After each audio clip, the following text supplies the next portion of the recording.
Olá, pessoal. Como estão vocês? Espero que todos bem.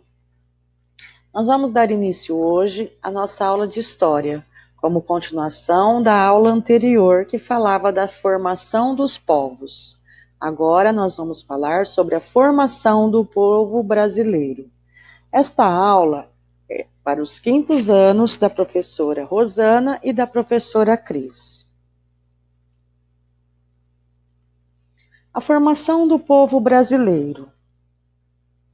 A formação do povo brasileiro, muito antes da chegada dos portugueses, era feita pelos índios. Em 1500, quando os portugueses vieram para o território brasileiro, já havia várias tribos indígenas morando aqui. Essas tribos eram potiguares, caetés, tupinambás, tamoios, entre muitas outras. Eles tinham a sua própria língua, viviam no interior e no litoral do território brasileiro. Eles tinham a sua cultura, seus hábitos, seus deuses e crenças, danças, vestimentas e todo o seu modo peculiar de vida.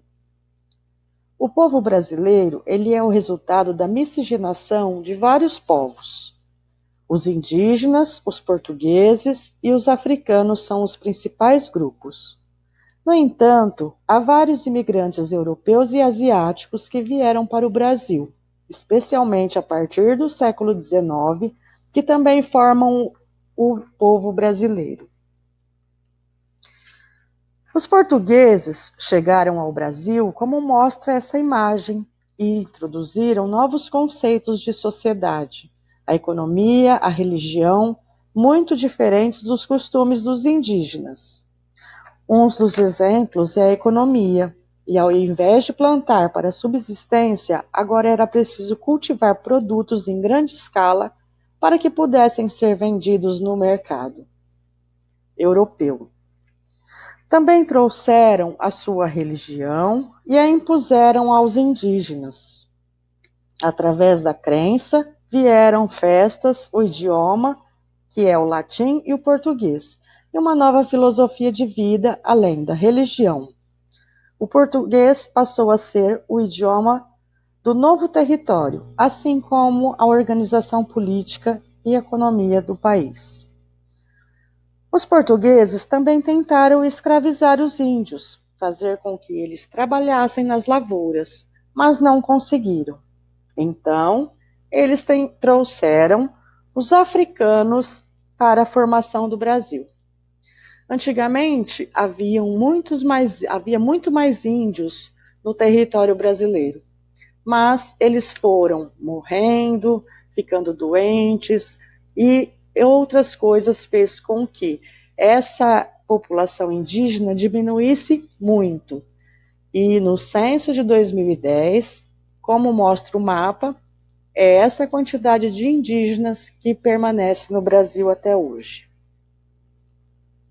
Os africanos na formação do Brasil. Os africanos foram trazidos para serem escravos nas Américas. No entanto, cada indivíduo trouxe o seu idioma, a sua fé e as suas habilidades.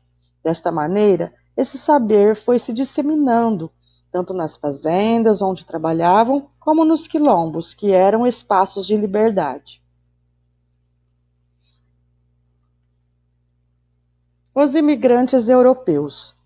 No Brasil, nos séculos XIX e XX, após a vinda da corte portuguesa, os portos brasileiros foram abertos para o comércio e outras nações. Igualmente, as pessoas de qualquer nacionalidade que desejavam fazer uma vida melhor, trabalhar ou fugir das guerras puderam se estabelecer no Brasil. Dessa maneira, vieram os italianos, os alemães, os suíços, poloneses, espanhóis, árabes e diversas outras procedências vieram para o Brasil. Cada uma dessas ondas de imigrantes acrescentou a sua cultura e os seus costumes na cultura do Brasil. Assim, nós temos uma série de pratos, como quibe, esfirra e outros de origem árabe, como a introdução das massas e almôndegas pelos italianos, por exemplo. Os africanos introduziram alimentos como o feijão, o quiabo, e na música e na religião, também na gastronomia. Então, nós podemos perceber que essa mistura se dá pelas várias pessoas que vieram de diferentes lugares para formar a população brasileira. Por isso que a nossa população é tão diferente. As pessoas são tão diferentes umas das outras e há uma diversidade muito grande entre a cultura, a religião, as raças e etnias, a culinária e gastronomia, linguagens e tantas outras palavras e tantos outros biotipos, e cada pessoa é tão diferente uma da outra. Agora, muita atenção para as instruções das atividades para que não haja dúvida. Se for necessário, assista ao vídeo novamente para poder fazer corretamente a tarefa. A primeira coisa que vocês vão fazer no caderno de história é colocar o cabeçalho no caderno, com a data e tudo mais. Vocês vão ler o texto em PDF novamente, que foi esse texto que eu li para vocês, que vai estar no arquivo que eu vou enviar logo depois da aula. Vocês vão copiar as perguntas no caderno e respondê-las.